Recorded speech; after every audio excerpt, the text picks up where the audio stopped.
नमस्कार फ्रेंड, हम जानते हैं कि ग्रुप डी के स्टूडेंट के लिए क्वेश्चन करवा रहे हैं, थोड़ा इजी क्वेश्चन सेट करें। लेकिन वैसा क्वेश्चन करवाने से क्या फ़ायदा जिसे आप लोग बड़ी आसानी से सोल्व कर लेते हैं। इसलिए वैसे सवालों पर आप सभी का अभ्यास कराना चाहते हैं जिस पर आपको अभ्यास करना चाहिए और जिसका एग्जाम में पूछने की सबसे अधिक संभावना है। तो चलिए फ्रेंड, वीडियो को स्टार्ट करते हैं और देखते हैं आज का पहला प्रश्न क्या है। पहला प्रश्न है, ए की आय का 5% बी की आय के 15% के बराबर है तथा बी की आय का 10% सी के आय के 20% के बराबर है। यदि सी की आय 2000 रुपया हो तो ए की आय क्या होगा। बड़ा सिंपल सवाल है। क्या बताया गया है कि ए की आय का 5% किसके बराबर है, बोलिए बी के आय के 15% के बराबर है। और दूसरा कंडीशन दिया गया है कि बी के आय का 10% किसके बराबर है, सी के आय के 20% के बराबर है। तो यहाँ से आप लोग क्या कीजिए, ए बी सी का रेशियो निकाल दीजिए। बोलिए ये परसेंटेज से परसेंटेज कट गया और 5 दिया, 15 कट गया। यहाँ से ए बटे बी का जो मान आ गया वह कितना आ गया, बोलिए 3/1। उसी टाइप से परसेंटेज से परसेंटेज साफ, 10 दूना 20। यहाँ से जो है बी बटे सी का जो मान आ गया 2/1। ठीक है, अब यहाँ से हम लोग ए अनुपात बी अनुपात सी निकालने वाले हैं। ठीक है, ए अनुपात बी अनुपात सी निकालने वाले हैं। लेकिन इसका कंडीशन क्या है, यहाँ जो बी है और यहाँ जो बी है दोनों बी का मान बराबर होना चाहिए। तो सबसे पहले हम b को बराबर करते हैं। यहाँ b का मान 1 है, यहाँ b का मान 2 है। ऐसा कीजिए, इस रेशियो को 2 से गुना 2 से भाग कर दीजिए। तो यहाँ से a अनुपात b का जो मान आ गया 6/2 आ गया। ठीक है, a का मान कितना आया, बोलिए 6। b का मान कितना है, बोलिए b का मान यहाँ भी 2, b का मान यहाँ भी 2 और c का मान कितना है, बोलिए 1।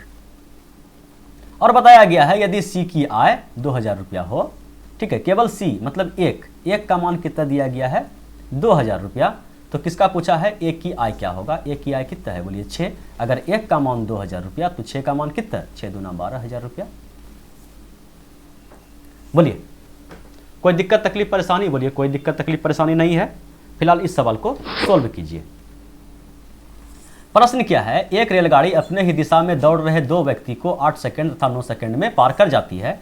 यदि दोनों व्यक्तियों की चाल क्रमशः 12 किलोमीटर प्रति घंटा तथा 16 किलोमीटर प्रति घंटा हो तो रेलगाड़ी की चाल तथा लंबाई ज्ञात करें। सबसे पहले देखिए, हम लोग मान लेते हैं, क्या मान लेते हैं कि जो ट्रेन का जो स्पीड है यह कितना है, बोलिए x मीटर प्रति सेकेंड। ठीक है, मीटर प्रति सेकेंड नहीं माने क्योंकि समय यहाँ सेकेंड में दिया गया है। कितना कितना समय में पार करता है, बोलिए 8 सेकेंड में पहले व्यक्ति को और दूसरे व्यक्ति को 9 सेकेंड में पार करता है। तो यहाँ पर जो है हम लोग ट्रेन की लंबाई, ठीक है, ट्रेन की लंबाई बराबर ट्रेन की लंबाई करने वाले हैं। ठीक है, ट्रेन की लंबाई बराबर ट्रेन की लंबाई करने वाले हैं। और ट्रेन की लंबाई कैसे होगा, बोलिए दूरी कैसे होता है, बोलिए दूरी होता है चाल गुना समय। तो चाल है x मीटर प्रति सेकेंड, लेकिन दोनों जो है व्यक्ति भी और रेलगाड़ी भी दोनों एक ही दिशा में चल रही है। इसका मतलब क्या है, जहाँ पर जो स्पीड आएगा, रिलेटिव स्पीड आएगा, दोनों का डिफरेंस आएगा। एक का चाल कितना माने है ट्रेन का, बोलिए x मीटर प्रति सेकेंड, और व्यक्ति का चाल जो है 12 किलोमीटर प्रति घंटा। तो ये किलोमीटर प्रति घंटा जो है ये तो मीटर प्रति सेकेंड में है, तो इसको भी आप मीटर प्रति सेकेंड में बदल दीजिए 5/18 से गुना करके। तो ये चाल हो गया, और चाल गुना समय, ये समय है ना 8 सेकेंड में पार कर जाती है। तो ये हुआ क्या आपका ट्रेन का लंबाई। और ये ट्रेन का लंबाई फिर से निकाल देते हैं कि चाल है x मीटर प्रति सेकेंड और दूसरे व्यक्ति का चाल जो है 16 किलोमीटर प्रति घंटा है। तो इसको भी आप मीटर प्रति सेकेंड में बदल दीजिए 5/18 से गुना करके। ठीक है, ये 9 को यहाँ स्पष्ट रूप से लिखिए, लगता है कि इस पावर है, इस पे नहीं लग रहा है।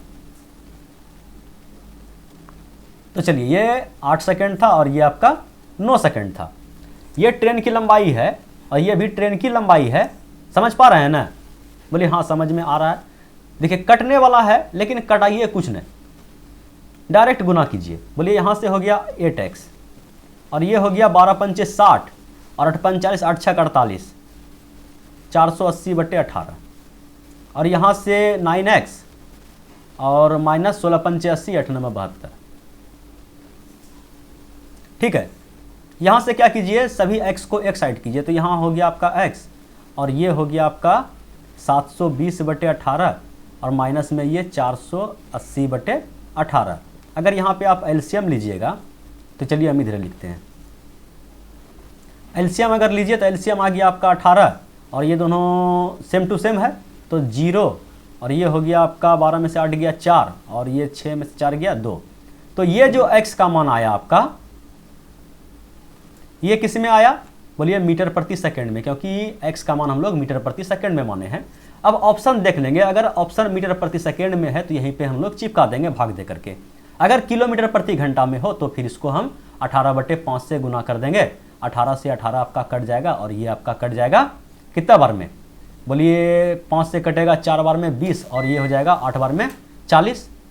ठीक है, तो ये जो आ गया ये आपका किलोमीटर प्रति घंटा में चाल आ जाएगा। ये ऑप्शन के ऊपर डिपेंड करता है कि ऑप्शन किस टाइप से दिया गया है, मीटर प्रति सेकंड में दिया गया है या किलोमीटर प्रति घंटा में दिया गया है। ठीक है, अगर ट्रेन की लंबाई का बात कर लें, अगर x का मान हम लोग निकाल दिए कि 240/18 है,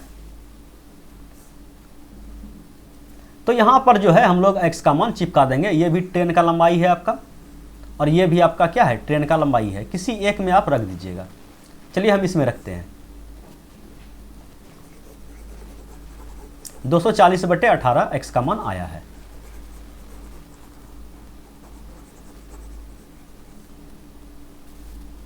तो x का मान जैसे हम यहां पे रखते हैं, x का मान कितना आया है? बोलिए 240/18 और माइनस 12 पंचे 60/18 और गुना में क्या है आपका? 8 है।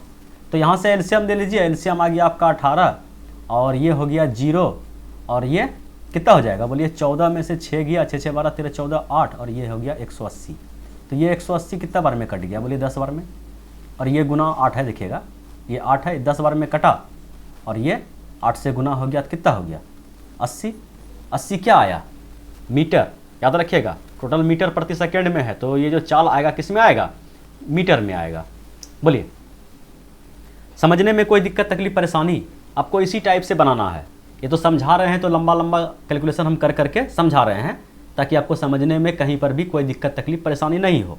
ठीक है, फिलहाल एक सवाल रखे हैं होमवर्क के लिए, इस सवाल को आप लोग प्रैक्टिस कीजिएगा। ठीक है, प्रश्न क्या है? 2 व्यक्ति क्रमशः 2 किलोमीटर प्रति घंटा व 4 किलोमीटर प्रति घंटा से उसी दिशा में जा रहे हैं जिस दिशा में एक रेलगाड़ी जा रही है।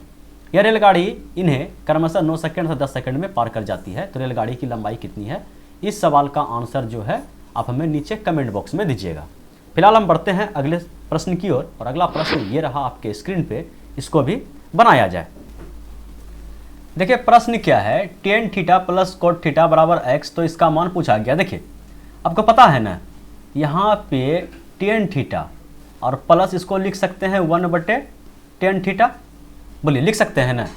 इसका मान दिया गया है x और आपको पता है, बोलिए ऐसा x प्लस 1/x बराबर अगर k रहता है तो अगर हमसे लोग से पूछ लिया जाता है कि x² प्लस 1/x² बराबर क्या होता है, तो हम लोग क्या करते हैं? k² - 2 करते हैं।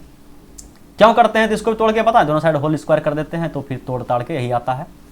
ठीक है, अगर फिर से हम इस पे स्क्वायर कर दें, ठीक है, मतलब क्या, फिर से इसको इसी फॉर्म में ले लें कि इस बार k का मान इतना है, इस बार k का मान कितना है? इतना है।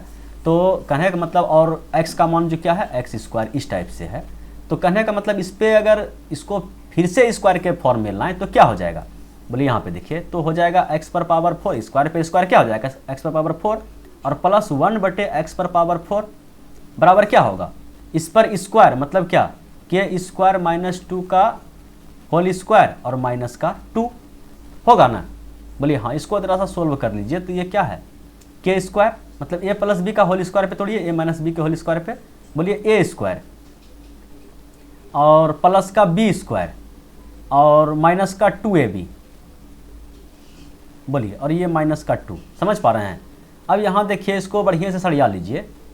ठीक है, तो यहाँ से क्या क्या हो जाएगा? ये और ये तो घट जाएगा, कहने का मतलब, और ये हो जाएगा आपका k² यहाँ से कॉमन ले लीजिए, इससे और इससे आप k² कॉमन ले लीजिए। ठीक है, कॉमन कुछ इस टाइप से है ना? हाँ हाँ है। अगर यहाँ से हम k² कॉमन ले लिए तो यहाँ क्या बचा? k² और ये देखिए प्लस का 4 और माइनस का, अच्छा इसको इसमें और इसमें स्क्वायर ले रहे हैं ना, तो यहाँ तो k² बच गया और यहाँ बच गया माइनस का आपका 4। ठीक है, ये हो गया और ये बाहर जो है आपका प्लस का 2 आ गया। ठीक है, k² - 4 प्लस का 2। ठीक है, इस टाइप से आया। अब देखिए यहाँ पे सेम x के जगह केवल tan थीटा चिपका दिया है। और इसका जो मान हम लोग के रखे हैं, इसका मान ये क्या रख दिया है, एक्स रख दिया है। तो जहाँ जहाँ के है वहाँ वहाँ आप एक्स केवल पुट कर दीजिए और option number D is correct answer. बाकी आप प्रोसेस से भी इस सवाल को सोल्व कर सकते हैं, कोई दिक्कत तकलीफ परेशानी नहीं है। थोड़ा सा कैलकुलेशन और लंबा आएगा लेकिन आंसर सेम टू सेम आएगा। फिलहाल बढ़ते हैं अगले सवाल की ओर और अगला सवाल ये रहा आपके स्क्रीन पे, इसको भी बनाया जाए। देखिए प्रश्न क्या है, एक ही क्षैतिज तल पर लंबवत खड़े एक वृक्ष और 60 मीटर ऊंचाई का एक मीनार है। मीनार के पात से वृक्ष की चोटी का उन्नयन कोण 30 डिग्री और मीनार के सिर से वृक्ष के पात का उन्नयन कोण 60 डिग्री है। वृक्ष की ऊंचाई ज्ञात कीजिए। देखिए मीनार का ऊंचाई दिया गया है 60 मीटर और वृक्ष का ऊंचाई हमसे पूछा गया है और वृक्ष का जो लंबाई दिया गया है कुछ 60 से कम है। इसका मतलब क्या है कि वृक्ष आपका छोटा है और मीनार आपका क्या है, लंबा है। ठीक है, आप समझ पा रहे हैं। मीनार का देखिए ऊंचाई 60 मीटर दिया गया है और वृक्ष का लंबाई का जो ऑप्शन दिया है कुछ इस टाइप से दिया गया है, बाकी सवाल में देख लेंगे। ये आपका वृक्ष है। अब बताया है मीनार के पात से, ये आपका क्या है, मीनार है और ये आपका वृक्ष है। ठीक है, मीनार के पाद से मतलब यहाँ से, मीनार के पाद से वृक्ष की चोटी का उन्नयन कोण 30 डिग्री है। ये जो है आपका 30 डिग्री का है। ठीक है, 30 डिग्री का है और वृक्ष की, हाँ 30 डिग्री है और मीनार के शीर्ष से, मीनार के शीर्ष से वृक्ष के पाद का अवनमन कोण 60 डिग्री है। मतलब ये वाला जो एंगल है आपका ये 60 का है। ठीक है, अगर हम बड़ा वाला त्रिभुज में देखें, ये एम और टी को हटा दीजिए। ठीक है, ये डिस्टर्ब करेगा। अगर ये बड़ा वाला त्रिभुज को हम देखें 60 डिग्री वाला को, तो tan 60 का मान क्या होता है, बोलिए। tan 60 का मान होता है आपका √3, यही ना होता है, tan 60 का मान √3। तो tan थीटा बराबर क्या होता है, p/b। तो ये अगर p है तो ये हो गया √3 और ये जो b है √3/1। ठीक है, और tan 30 का अगर मान देखा जाए, इस छोटका त्रिभुज में देखा जाए, tan 30 का मान क्या होता है, 1/√3। इसका मतलब ये 1 है और ये आपका √3 है। ये टोटल दूरी आपका इस त्रिभुज के लिए √3 है। लेकिन आप देख रहे हैं कि ये जो 1 है, ये 1 है आपका और यही लंबाई को एक बार दिखा रहा है कि 1 है, एक बार दिखा रहा है √3 है। और एक चीज ध्यान दीजिए कि ये रेशियो इसके साथ है और ये रेशियो जो है इसके साथ है। समझिए बढ़िया से, तब जल्दी सवाल बनेगा। और नहीं तो दोनों कंडीशन में क्या है, इक्वेशन से तो बहुत बार बताए हैं। ठीक है, दोनों कंडीशन में बेस को बराबर करते हैं और सवाल बन जाता है। थोड़ा समझिएगा, इस रेशियो में इस दूरी का मान जो है, इस दूरी का मान कितना है, बोलिए। इस रेशियो के अनुसार इसका मान है 1 और इस रेशियो के अनुसार जो है यही दूरी का मान है √3। तो ऐसा कीजिए कि ये दूरी तो बराबर है, तो इस दूरी को बराबर करने के लिए जो 1 है इसको आप √3 से गुना कर दीजिए। तो कहने का मतलब इस रेशियो को ही √3 से गुना कर दीजिए। तो ये कितना हो गया, √3 गुना √3 3 और ये 1 से गुना किया तो ये कितना हो गया, √3। ठीक है, समझ पाए, बोलिए हाँ समझ में आ गया। तो इसका मतलब ये हुआ कि ये जो टोटल दूरी का मान इधर से भी √3 दिखा दिया, इधर से भी √3 दिखा दिया। इसका मतलब ये जो दूरी है आपका ये √3 के बराबर है।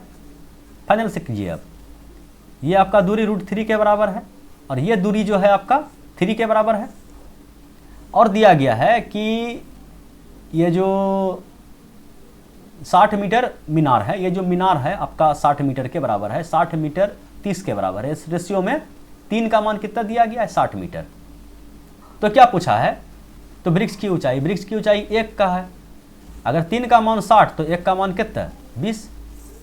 तो वृक्ष का ऊंचाई कितना है, 20 मीटर। अगर समझ में आ गया तो ठीक है। इतना जो हम लंबा चौड़ा तुल कलाम किए इतना करना भी नहीं है। इतना सा जो क्या होता है मन में ही कर लीजिएगा और फटाक से इसका आंसर आप चिपका दीजिएगा कि यहाँ पे रूट इसका मान 3 आएगा तो इसका मान 1 का मान क्या होगा। ठीक है, बिना पेन पेपर का इसको आप सोल्व कर सकते हैं। समझाने के लिए हम इतना घिका मत्थन किए, लिख दिए, इससे गुना किए, इससे गुना किए, क्यों, समझाने के लिए।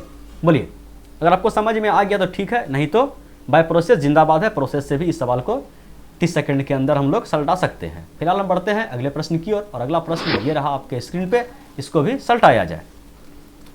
देखिए प्रश्न क्या है, 5.5 रुपया प्रति किलोग्राम कि कितनी चीनी, यहाँ पे गौर से पढ़िए, कितनी चीनी 4.80 रुपया प्रति किलोग्राम की 60 किलोग्राम चीनी के साथ मिलाई जानी चाहिए, जिससे मिश्रण की कीमत 5.25 रुपया प्रति किलोग्राम हो जाए। तो देख के ही लग रहा है कि एलिगेशन लगाएंगे। ठीक है, पहले दाम कितना है 5.25 रुपया, सॉरी 5.50 रुपया, और दूसरा चीनी कितना है, बोलिए कि 4 रुपया है ना, अनुपात दे दिए 4.80 रुपया। मिश्रण कैसे हो गया, बोलिए कि 5.25 रुपया मिश्रण हो गया। तो एलिगेशन तो हम लोग लगा देंगे, लेकिन यहाँ पे मात्रा चिपका दिया है, तो मात्रा को हम लोग कहाँ चिपकाते हैं, बोलिए 5.5 रुपया वाला चीनी का कितनी चीनी, ये कितनी चीनी, और ये जो है 4.80 रुपया वाला का 60 किलो चीनी। ठीक है, तो इसका रेशियो हम नीचे अभी फाइंड कर देते हैं। ठीक है, तो यहाँ पे घटा दीजिए, इधर से इधर घटाइए और बड़ा में छोटा घटाइए। कहने का मतलब अगर हम इधर से इधर घटाते हैं तो 0.25 आता है, और इधर अगर हम घटा दें तो कितना आएगा, 20 इसमें दीजिए, 5 हुआ 45 आ जाएगा। ठीक है, 0.45 आ जाएगा आपका। तो 2 अंक के बाद दशमलव, 2 अंक के बाद दशमलव, खत्म, 5 25, 5 9 45। कोई दिक्कत। अब देखिए यही रेशियो ऊपर जाता है, कितना गुना है, ये भाग दे दीजिए, 60 भागा 5 12, मतलब ये 12 का गुना है। तो इसको भी आप 12 से गुना कर दीजिए। ठीक है, इसको भी आप 12 से गुना कर दीजिए, बरनमा अठोतल से 108 किलो चीनी। बोलिए समझने में कोई दिक्कत तकलीफ परेशानी, बोलिए कोई दिक्कत तकलीफ परेशानी नहीं है।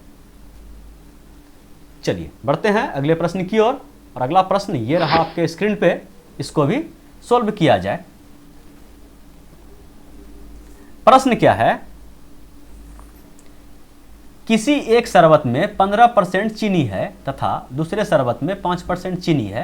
पहले शरबत के 20 लीटर में दूसरे शरबत का कितना लीटर मिलाया जाना चाहिए कि नए शरबत में 10% चीनी हो जाए। देखिए पहला जो शरबत है उसमें 15% चीनी है, और दूसरा जो शरबत है उसमें 5% चीनी है। ठीक है, और मिश्रण कितना हो जाना चाहिए, बोलिए 10% चीनी वाला। लेकिन कंडीशन दिया गया है किसी एक शरबत में 15% चीनी है। ठीक है, 15% वाला चीनी का मैदान को साफ रखा है, तथा दूसरे शरबत में 5% चीनी है। पहले शरबत के 20 लीटर, अच्छा ये दिया है, पहला शरबत का 20 लीटर, 15 वाला का 20 लीटर, दूसरे शरबत का कितना लीटर, दूसरा का मैदान साफ किया है। ठीक है, 10% हो जाए। बोलिए हो गया ना क्लियर। बस इसका मान आपको निकालना है, एलिगेशन लगा दीजिए। बोलिए 15 में 10 गया 5, और 10 में से 5 गया 5। कहने का मतलब क्या हो गया, 1:1, 1:1। अगर 1 का मान 20 है तो फिर से 1 का मान कितना होगा, 20। समझ पा रहे हैं, बोलिए समझ में आ रहा है। समझ में आ रहा है तो लाइक करके बताइए कि हाँ सर हमको समझ में आ रहा है। फिलहाल हम बढ़ते हैं अगले प्रश्न की ओर, और अगला प्रश्न ये रहा आपके स्क्रीन पे।